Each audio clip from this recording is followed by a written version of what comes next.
Сайн байцгаана уу DBS-ийн эрхэм үзэгчид та бүхэндээ энэ өдрийн мэдээг айлтган дэвшүүлье. DBS-ийн мэдээний албанаас орой бүрийн 19 цагаас бэлтгэн үзүүлдэг төвөмбөсөн мэдээллийн үйлбэрийн ээлж шинэхэн дугаар эхлэхэд бэлэн болжээ. Үзэгч та бүхэн хөтөлбөртөө анхаарлаа хандуулж аймаг орон нутгийн онцлог шинэхэн мэдээллүүдэд хүлээн авч үзнэ.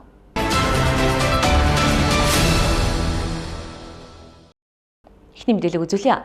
Монголын уламжлалт хөгжмийн өвийг олон нийтэд ойртуулах зорилготой хүүхд хүн эхэл хурын үзэсгэлэн Дархуул аймгийн музейд дэлгэгдээд байна. 7 хоногийн хугацаанд үргэлжлэх энэхүү үзэсгэлэнгээс та дэлхийн олон орны болон олон зуун жилийн өмнөх өвөрмөц хийцлэлтэй хэл хурыг ойроос үзэж сонирхох боломжтой юм.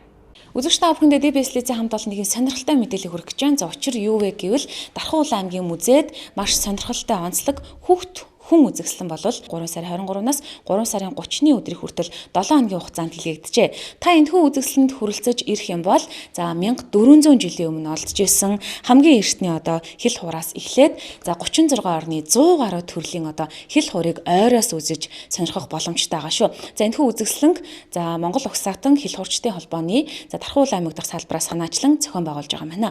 За үзэгч та бүхэн энэхүү үзэсгэлэнд ирэх юм бол за хэл хуур ямар онцлог ач холбогдолтой ямар орнуудын ямар онцлогтой хэл хурууд байдаг тухай мэдээллийг авахаас гадна за хэл хур гэдэг нь бол нүүдэлчдийн хамгийн эртний бяцхан хөгжмийн зэмсэг бөгөөд хэл хууранд хүний сэтгэл санааг тайвшруулах, байгальтайгаа дасан цогцох за маш онцлог өв соёлын зүйл байдаг юм а гэдгийг мэдэж авах боломжтой.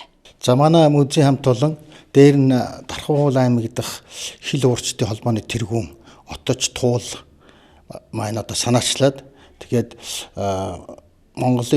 Монгол Угсаатан хэл уурчдын холбооны ерөнхийлөгч Наран Дэлгэрийн хувийн өөрийнх нь цуглуулгад байсан хэл хуур, ясан хуур, тийм ээ, төмөр хуур энэ олон хэл хуурыг дэлхийн 36 орноос олж ирсэн юм хуурууд гэдэг. Эдний дотор хамгийн сонирхолтой нь одоогоос 1400 жилийн өмнө Нидерланд буюу Нидерланд улсаас олдсон юм хуур төмөр хуур байгаа юм байлээ. Ингээд энэ өөрийнхөө цуглуулгыг зөвхөн гэртээ хадгалаад авах биш тийм ээ. Дарханчуудад төмөн олондоо бас үзүүлж тусалчлах, таниулах, ялангуяа хүүхэд залуучууд ирээдүйн хүүхэд залуучууд бас таниулах ийм үйл ажиллагаа явагдаж байгаа. За энэ төр үзэсгэлэн бол манай музейд өчигдөр нээлттэй хийсэн. Ингээд 3 сарын 23-наас 30 хүртэл 7 хоног дарханчуудад төлөвлөлнө. Энэ яг үеэр бол ерөнхий осон сургуулийн сурагчдын 7 хоногийн бие даалтын 7 хоног болж байгаа юм байна. Тийм учраас ерөнхий осон сургуулийн сурагчид дээр нь шилэнгийн дархны ойрхон байгаа сумуудын ерөнхий осон сургуулийн сурагчид бас их үзэж сонирхож байгаа. Түүнээс гадна дархныхаа нийт иргэд ахмадууд, залуучууд бүх иргэдийг бас ирж энэ үзэсгэлэнгийн ховор үзэсгэлэнг ирж сонирхохыг урьж байна.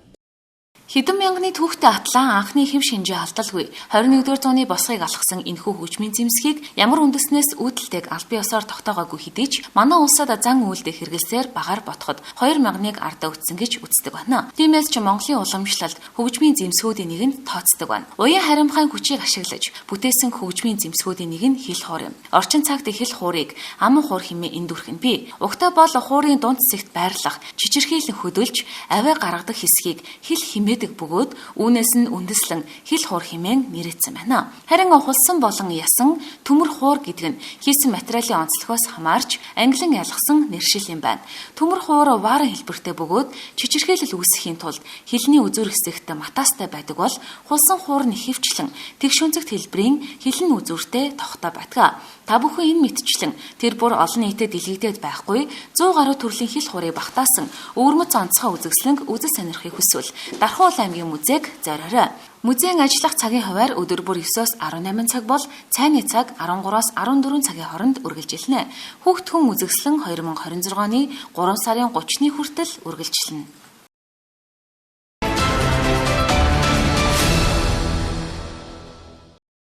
Дарагнадаа шар усны үерийг нөхцөл байдалтай уялдуулан дархан сумын засаг дарга болон холбогдох байгууллагууд даланг хүчитгэх, ус зайлуулах шууд татах, шар усны урсцыг хэвийн голдролд оруулан саадгүй нэвтрүүлэх чиглэлээр шуурхай арга хэмжээ хэрэгжүүлэн ажиллаж байна.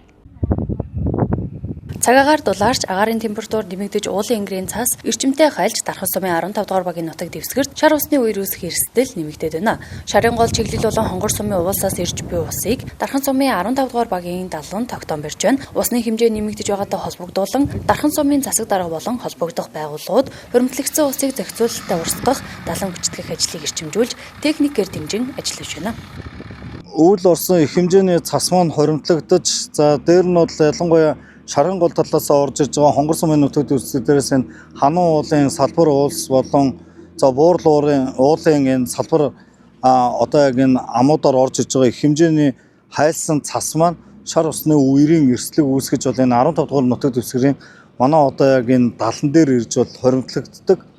За энэ жагуулгаар бол одоо дунд нь явж байгаа хоёр ч хэсэгт одоо тогтоол ус дээр бас зам сэтэрж байгаа юм томоохон бас эрсдлүүд үүсэж байна. За өнөөдөр бол одоо бидний гол хийж байгаа ажил маань юу байгаа вэ гэхээр 15 дугаар нутаг дэвсгэртээ далангаас наашаа хиймэл далангаа бэхэлж байна.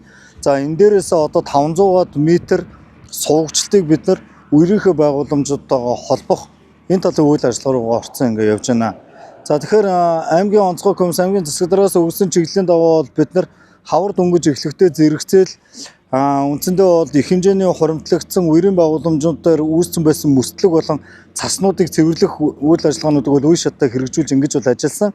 За мөн тойроод 15 дугаар багийн 8 дугаар хэсэг, за цаашлаад 10 дугаар хэсгийг тойроод бол энэ үерийн байгууламж сувгжилтуудтай холбогдлоо мөн одоо хиймэл шорон далангууд цаашаага усны хаялгаа буулгах сэтгэлгээнүүдийг хийж ажилласны үр дүнд бол одоо цаатлын хэсгээс орж иж байгаа үерийн эрсдлүүдийг бол бид нар хомж чадсан. За одоо яг энэ 15 дугаар багийн үндсэндээ наадлын 8 дугаар хэсгээс 9 дугаар хэсэг рүү чиглэлтэй шинэ дархан руу орж ирж байгаа их хэмжээний үерийн одоо энэ усыг наан тогтоож барих сувгжилтаар үерийн байгууламжтай холбогдох энэ одоо үйл ажиллагааг хийж чадсанараа шинэ дархан руу орж ирэх одоо шар усны үерийн эрсдэл бол зогсох ийм одоо байдалтай байгаа. Тийм болохоор бол энэ дээр мэрэгжлийн анги нэгтгэлүүдийг бүгднийг татаж ажилуулахаас гадна хувийн хвшлийн аж ахуй нэгж байгууллагууд маань өөрсдийн техник, тоног төхөөрөмж, хүн хүч, за цаашлаад бол одоо машин механизм, шороо, хайрга, дайрга, зам оцеп гэх мэтчлэн одоо энэ материалуудаа татаж хамтарч бол ажиллаж байна. За мэдээж бол энэ хуримтлагдаад орж иж байгаа ус маань бол одоо цаг хугацаа хүлээхгүй. Тийм болохоор бид нар бол цаг хугацаатай урьдчилж одоо ингэж арга хэмжээнүүдийг авч ажиллаж байна. За энэ одоо та бүхэнд харагдж байгаа энэ хиймэл далан дүүрсэн тохиолдолд бол хажуу тийшээгээ бол одоо гэр оролт болон аж ахуй нэгжүүд рүү хэмжээний ус орж ирэх болохоор бид нар суугчлалтуудад илүү тодорхой болгож хажуу талтынхаа бас замыг эвдэхгүй байх хэмжээнд нь бол төлөвлөлтүүдийг хийж бол ингэж ажиллаж байна. Иргэд та бүхэн шар усны үерийн эрсдэлтэй бүсэд болцсошгүй аюулаас урьдчилан сэргийлж анхаарал болгоомжтой байхыг уриалж байна.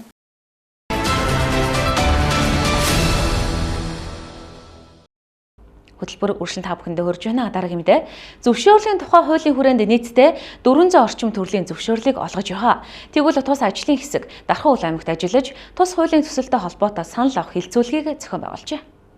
Зөвшөөрлийн тухай хуулийн төсөлд нэмэлт өөрчлөлт оруулах тухай ажлын хэсэг Дархан уул аймагт ажиллаж, бизнес эрхлэгч аж ахуй нэгжүүд иргэдтэй уулзан зөвшөөрлийн хуулийн нэмэлт өөрчлөлт, хуулийн хэрэгжилт болон өнөөгийн нөхцөл байдалтай холбоотой санал хүсэлтүүдийг сонслоо. Дархан уул аймгийн иргэд бизнес эрхлэгчид хүний нөөцийн хүрэлцээгүй байдлаас үүдэж зөвшөөрөл авахд цагаалддаг тухай мөн стандартад тавигдах шаардлагууд бодит байдалтай нийцдэггүйг мөн архи согтууруулаханд худалдан борлуулах тусгай зөвшөөрөлтэй холбоотой нөхцөлийг шинжлэх зэрэг санал хүсэлтүүдийг уламжлалаа. Ажлын хэсгийн ахлагч Улсын их хурлын гишүүн Инх Төвшин тавьсан санал хүсэлтүүдийг хуулийн нэмэлт өөрчлөлтөнд туслах чиглэлээр анхаар ажиллагаа илэрхийлсэн байна.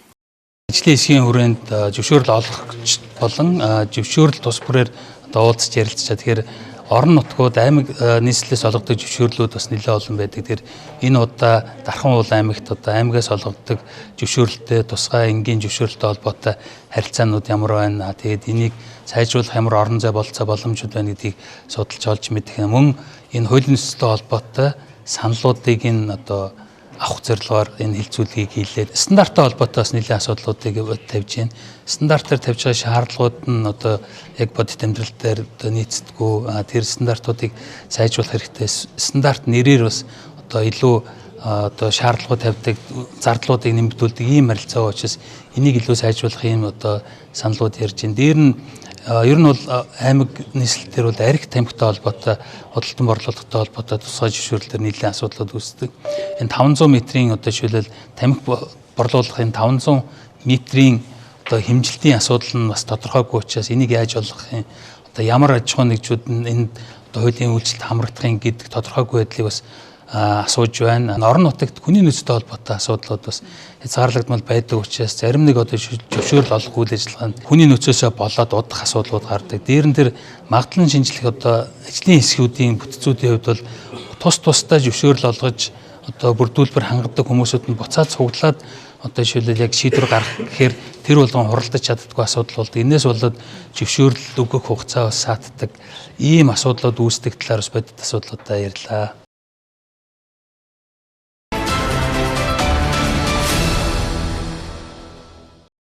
Хөтөлбөр үргэлжилж байна. Сүрийн халдвар төвшнөөс үүдэлтэй нас баралтын тэргүүлэх шалтгаан хэвээр байна.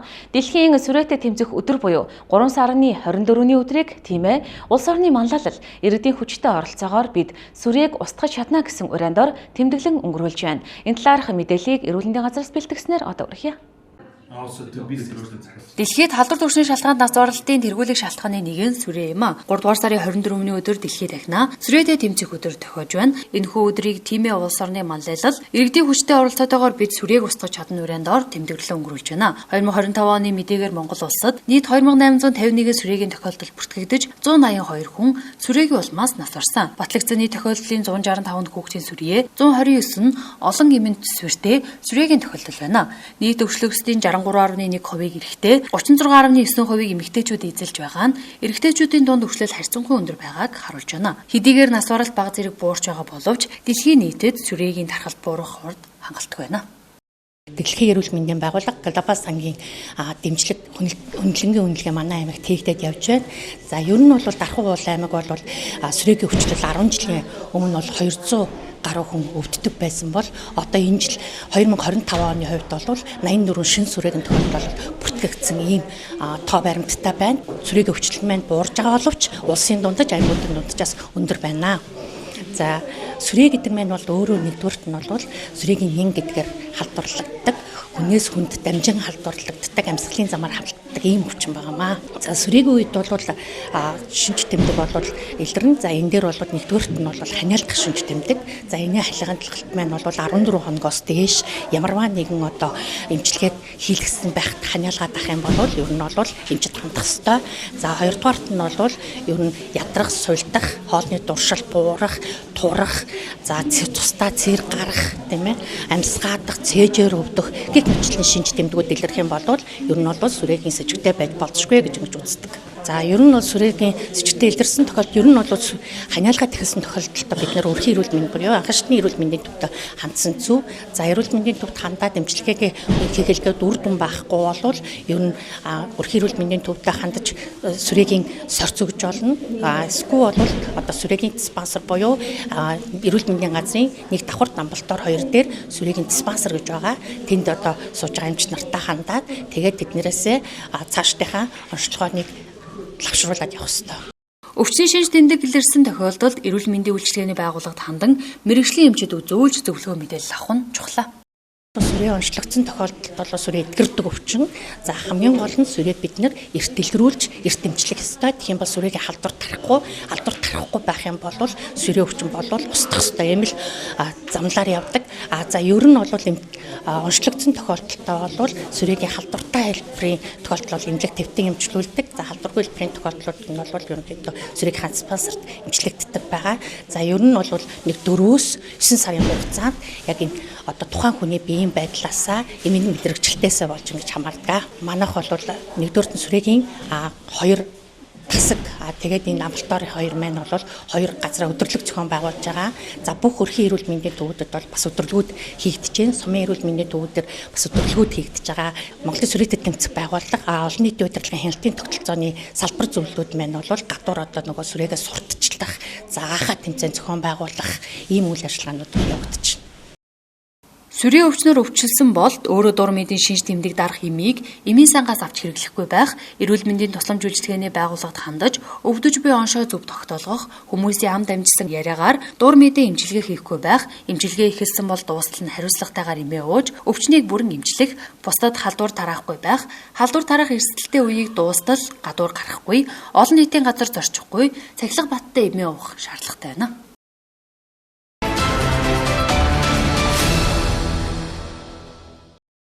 Хөтөлбөрт анхаарал хандуулж байгаад баярлалаа. Дараагийн мэдээлэл үзүүлье. Дархуул аймгийн иргэдэд мэрэгжил олгох танхимын сургалтыг 4-р сараас үн төлбөргөө зохион байгуулах гэж байна. Үүнтэй холбоотой тодруулга ярилцлагыг манаас төвлж боломжоо бэлтгэснээр үзэгч та бүхэндээ хүргэе. Энэ өдрийн мэндийг хүргэе үзэгчдээ би та бүхэндээ иргэдэд мэрэгжил олгох танхимын сургалтын талаар мэдээллийг тодруулан хүргэхээр хөдөлмөр халамжийн газрын хөдөлмөр эрхлэл хэлтсийн дарга од баяртай уулзаад байна. За та энэ талаар мэдээллийг өгөхгүй сургалт хизээнээс эхлэх үү, иргэд хин хамрагдах уу, хизээнээс бүртгэл эхлэх вэ? За хөдөлмөр эрхлэлтийг дэмжих чиглэлээр 2026 онд Дархуул аймагт явагдах үйл ажиллагаа хөтөлбөрүүд маань зарлагдаад эхэлсэн байгаа. За төсөл хөтөлбөрт хамрагдах, мэрэгжил болох сургалтуудад хамрагдах үйл ажиллагаанууд эхэлсэн. За энэний нэг арга хэмжээ нь бол мэрэгжил иргэдэд мэрэгжил олох танхимын сургалт байж байгаа. За энэ сургалт маань 6 мэрэгжлийн хүрээнд бүртгэл явагдаж байгаа. Бүртгэлийг 26 оны 3 сарын 31 хүртэл бүртгээд 4 сараас эхлэн танхимын сургалтууд маань явагдана. За 6 мэрэгжил маань гагнуурчин, хүнд машин механизмын оператор, нярав, өсчин гоо сайхан гэх мэт 6 мэрэгжлийн чиглэлээр иргэдийг бүртгэж байгаа. Иргэдэд Дархуул аймгийн харьяат 18-аас дээш насны хөдөлмөрийн насны иргэд байх юм. За иргэд маань ажил хөдөлмөр эрхэлдэггүй, ажилгүйчоос нийгмийн даатгал төлдөггүй иргэн байна. За сайн дураараа нийгмийн даатгал төлдөг иргэд хамрагдах боломжтой. За бүртгүүлэхийг хүсвэл Дархуул аймгийн 4 сум 18 баг дээр байгаа хөдөлмөр эрхлэлт халамжийн асуудал мэрэгчлэтнүүдэд хандаж болно. Мөн 18-ын буудлын хажууд байгаа манай төв байр буюу хөдөлмөр халамж үйлчилгээний газрын 101 тоотод ирж хөтөлбөр хариуцсан мэрэгчлэлээр бүртгүүлэх боломжтой байна. За сургалт хамрагдсан иргэд хэдэн сарын хугацаанд хамрагдах уу? За тэгээд мөн хамрагдсанаараа бас ямар давуу талууд үүсгүү, цаашлаад ер нь ажлын байранд гарах боломжууд үүсгүү. За огт ажил хийдэггүй. За мөн ажлаас салгадах тушаал авахад одоо нөгөө ажил болоход хүндрэлтэй иргэн гэх мэт шалтгаантай иргэдэд энэ мэрэгжлийг одоо өөрийнхөө одоо үндсэн ажлаас өөр гадуур мэрэгжлээс солиод ажил эрхлэх боломжтой иргэд хамрагдах боломжтой. За мөн давуу тал нь сертификат олгоно. За 21-ээс дээш хоногоор энэ сургалт маань явагдаад үнэлгээ боловсролын газраас үнэлгээ хийгээд үнэлгээний дараах одоо сертификат олгогдсноор тухайн иргэн ажил зуушлахт хүрэн боломжтой байж байгаа. За мөн өөрөөр бас байнгын идэвхтэй ажил хайж байгаа иргэдэд зориулж танай газраас ямар үйл ажиллагаануудыг зохион байгуулж байгаа вэ? За ажил хайж байгаа ажилгүй иргэдэд зориулсан хөтөлбөр арга хэмжээнүүд 6 төрлөөр зарлагдсан байж байгаа. За эхний үйл ажиллагаа нь бол нийтлэг үйл ажиллагаа буюу ажил зуушлах үйл ажиллагаа. За дараачих нь санхүүгийн дэмжлэг олох үйл ажиллагаа. За дараачих нь мэрэгжил олох сургалт үйл ажиллагаа. За дөрөвдөх нь хөгжлийн бэрхшээлтээр нь хөдөлмөр эрхлэлтийг дэмжих чиглэлээр. За тавдах нь төр ажлын байраар хангах үйл ажиллагаа. За 6-ах нь төлөвлөгөөт одоо засгийн газраас хэрэгжүүлж байгаа хөтөлбөр арга хэмжээнүүд байж байгаа. За иргэдийн хамгийн их одоо сонирхдаг үйл ажиллагаа нь бол санхүүгийн дэмжлэг буюу зээл олох үйл ажиллагаа байж байгаа. Зээл олох үйл ажиллагаа маань 5 төрлөөр одоо зарлагдаад 2026 оны 3 сарын 31 хүртэл материалаа цахим хэлбэрээр хүлээгээд аваад явж байна. За энэ маань ахмадны хөдөлмөр эрхлэлтийг дэмжих чиглэлээр санхүүгийн дэмжлэг зарлагдсан байна. Хөгжлийн бэрхшээлтэй иргэдийн хөдөлмөр эрхлэлтийг дэмжих чиглэлээр санхүүгийн дэмжлэг зарлагдсан байна. Иргэн аж ахуй эрхлэгчдэд олгох санхүүгийн дэмжлэг. За мөн гарааны бизнес эрхлэгч залуучуудад зориулсан санхүүгийн дэмжлэг. За малчин буюу малгүй өрхүүдэд зориулсан одоо санхүүгийн дэмжлэг гэх мэт арга хэмжээнүүд зарлагдаад явж байна. Энэ талаарх дэлгэрэнгүй мэдээллийг хаанаас авах боломжтой вэ иргэд маань? Тийм манай байгууллагын Дархуул аймгийн хөдөлмөр халамж үйлчилгээний газрын Facebook хаяг дээр бүх мэдээлэл дэлгэрэнгүйгээр байж байгаа. За мэдээлэл өгсөнд баярлалаа. Үзэгчид та бүхэндээ бид хөдөлмөр эрхлэлтийг дэмжих чиглэлээр хийгдэж байгаа иргэдэд мэрэгжил олгох танхимын сургалтын талаар мэдээллийг дэлгэрэнгүй тодруулах хүргэлээ анхаарал хандуулсанд баярлалаа.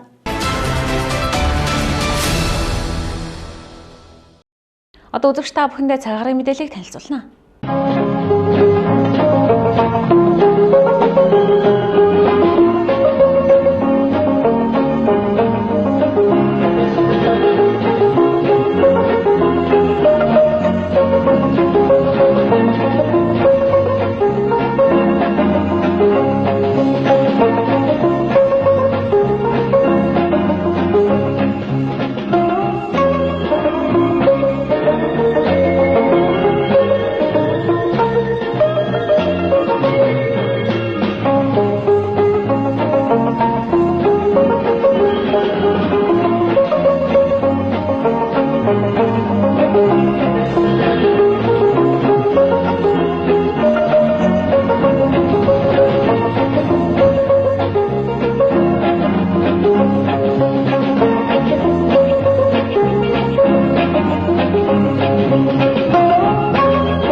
Орой бүрийн 19 цагаас Төвөмбөсийн иргэдэд зориулан бэлтгэн үзүүлдэг Төвөмбөсийн мэдээллийн хөтөлбөрийн ээлж шинэхэн дугаар энэ түрээд өндөрлөж байна. Хөтөлбөрийг анхаарал үзсэнд баярлалаа. Та бүхэн орой бүрийн энэ цагтаа өдөр бүрийн шинэхэн мэдээллүүдэд хүлээн авч үзэх боломжтой шүү. Баяртай үзэгчдээ.